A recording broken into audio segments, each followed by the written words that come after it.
In 2017, there was a large debate over whether or not Confederate symbols across the United States, especially in Richmond, should stay standing or be taken down. Some argued that the monuments were not only racist, but idolized the most negative aspects of the Civil War, creating an incomplete and positive view of the war. The other side argues that the monuments should not be destroyed because it's a part of history that should not be erased and instead learned and understood. So then what are we supposed to do if nothing will satisfy everyone? No one will ever be able to keep everyone happy, especially in situations like this. We do believe that the monuments should stay up, and we will also be setting up another monument to fully encompass the gravity of the Civil War.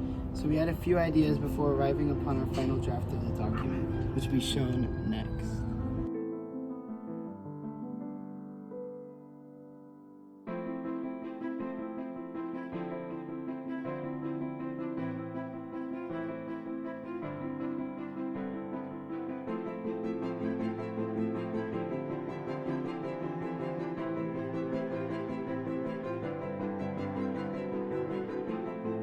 Instead of these ideas, we're going to create a monument that incorporates both sides of the Civil War.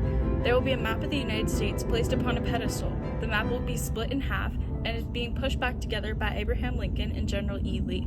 The front of the pedestal will read, "The Reunited States of America," while the sides of the pedestal will describe the most important aspects of the war.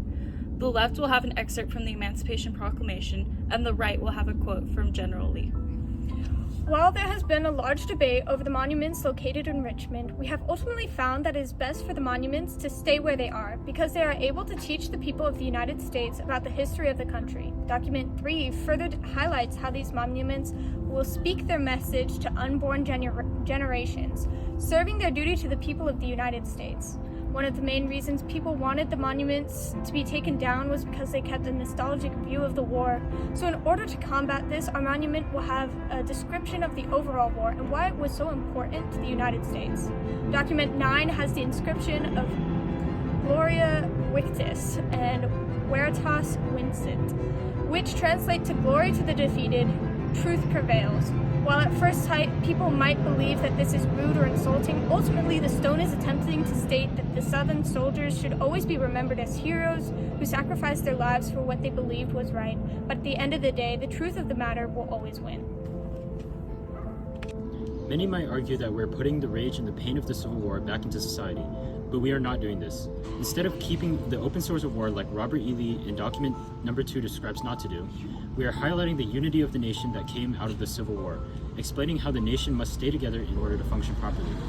Some people fear that monuments like ours become rallying points for violent hate groups, such as document 10 illustrates, but instead, this monument will be the representation of hope for our country, the unity that will persist for hundreds of years.